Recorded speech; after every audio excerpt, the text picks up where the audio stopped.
Chapter 10. The Guardian of the Gates.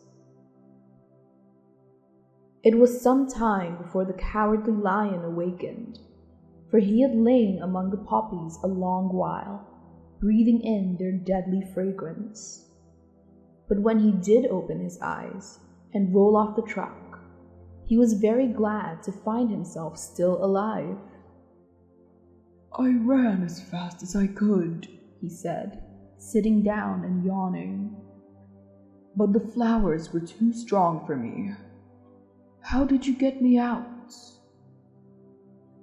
Then they told him of the field mice and how generously they had saved him from death.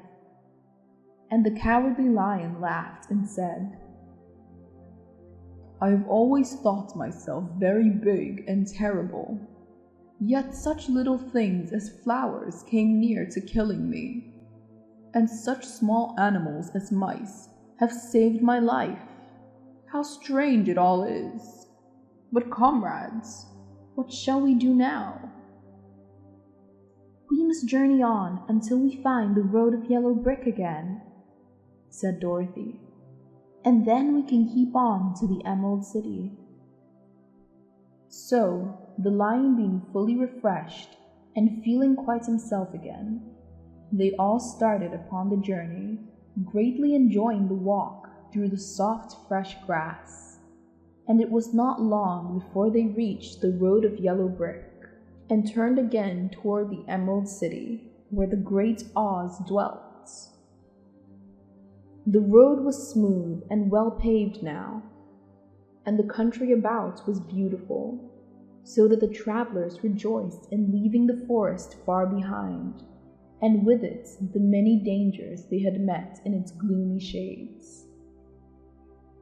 Once more they could see fences built beside the road, but these were painted green, and when they came to a small house in which a farmer evidently lived, that was also painted green. They passed by several of these houses during the afternoon, and sometimes people came to the doors and looked at them as if they would like to ask questions, but no one came near nor spoke to them because of the great lion, of which they were very much afraid. The people were all dressed in a clothing of a lovely emerald green color, and wore peaked hats like those of the Munchkins. "This must be the land of Oz," said Dorothy, "and we are surely getting near the Emerald City." "Yes," said the Scarecrow. "Everything is green here, while in the country of the Munchkins, blue is the favorite color. But the people do not seem to be as friendly as the Munchkins. I'm afraid we shall be unable to find a place to pass the night." "I should like something to eat besides fruits," said the little girl, "and I'm sure Toto is nearly starved. Let us stop at the next house and talk to the people." So when they came to a good-sized farmhouse, Dorothy walked up boldly to the door and knocked. A woman opened it just far enough to look out and said, "What do you want, child? And why is that great lion with you?" "We wish to pass the night with you, if you will allow us," answered Dorothy. "And the lion is my friend and comrade, and would not hurt you for the world." "Is he tame?" asked the woman, opening the door a little wider. "Oh yes," said the girl, "and he is a great coward too. He will be more afraid of you than you are of him." "Well," said the woman, after thinking it over and taking another peep at the lion, "if that is the case, you may come in, and I will give you some supper and a place to sleep."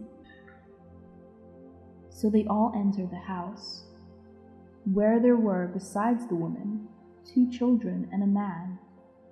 The man had hurt his leg and was lying on the couch in a corner. They seemed greatly surprised to see so strange a company, And while the woman was busy laying the table, the man asked, "Where are you all going?" "To the Emerald City," said Dorothy, "to see the Great Oz." "Oh, indeed. Are you sure that Oz will see you?" "Why not?" she replied. "Why, "It is said that he never lets anyone come into his presence. I have been to the Emerald City many times, and it is a beautiful, wonderful place. But I have never been permitted to see the Great Oz, nor do I know of any living person who has seen him." "Does he never go out?" asked the Scarecrow. "Never. He sits day after day in the great throne room of his palace, and even those who wait on him do not see him face to face." "What is he like?" asked the little girl. "That is hard to tell," said the man thoughtfully. "You see, Oz is a great wizard and can take on any form he wishes, so that some say he looks like a bird, and some say he looks like an elephant, and some say he looks like a cat. To others he appears as a beautiful fairy or a brownie, or in any other form that pleases him. But who the real Oz is when he is in his own form, no living person can tell." "That is very strange," said Dorothy.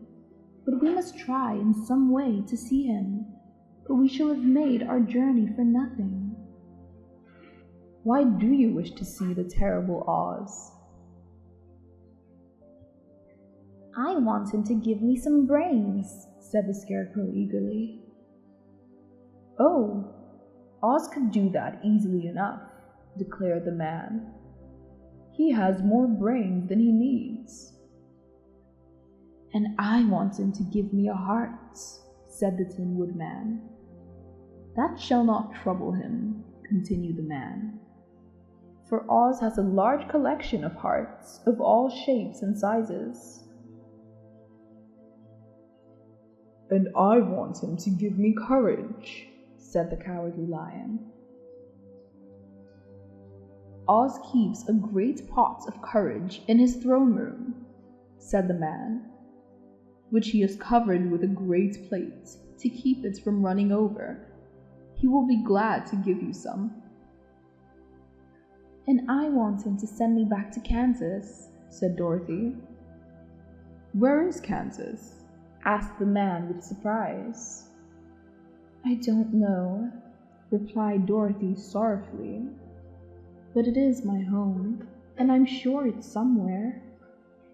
"Well, Oz can do anything, so I suppose he will find Kansas for you.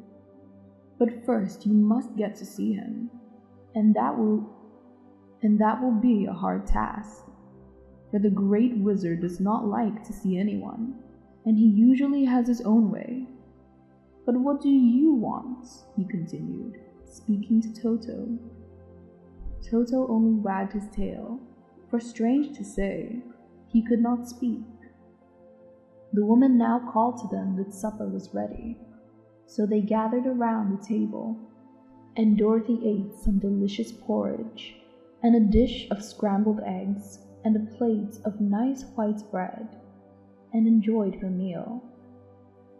The lion ate some of the porridge, but did not care for it, saying that it was made from oats, and oats were food for horses, not for lions. The Scarecrow and the Tin Woodman ate nothing at all. Toto ate a little of everything, and he was glad to get a good supper again. The woman now gave Dorothy a bed to sleep in, and Toto lay beside her, while the lion guarded the door of her room so she might not be disturbed. The Scarecrow and the Tin Woodman stood up in a corner and kept quiet all night, although, of course, they could not sleep. The next morning, as soon as the sun was up, they started on their way and soon saw a beautiful green glow in the sky before them. "That must be the Emerald City," said Dorothy. As they walked on, the green glow became brighter and brighter, and it seemed that at last they were nearing the end of their travels. Yet it was afternoon before they came to the great wall that surrounded the city. It was high and thick, and of a bright green color. In front of them, and at the end of the road of yellow brick, was a big gate, all studded with emeralds, that glittered so in the sun that even the painted eyes of the Scarecrow were dazzled by their brilliancy. There was a bell beside the gate, and Dorothy pushed the button and heard a silvery tinkle sound within. Then the big gate slowly swung open, and they all passed through and found themselves in a high arched room, the walls of which glistened with countless emeralds. Before them stood a little man about the same size as a munchkin. He was clothed in all green, from his head to his feet, and even his skin was of a greenish tint. At his side was a large green box, and when he saw Dorothy and her companions, the man asked, "What do you wish in the Emerald City?" "We came here to see the Great Oz," said Dorothy. The man was so surprised at this answer, he sat down to think it over. "It has been many years since anyone asked me to see Oz," he said, shaking his head in perplexity. "He is powerful and terrible, and if you come on an idle or foolish errand to bother the wise reflections of the great wizard, he might be angry and destroy you all in an instant."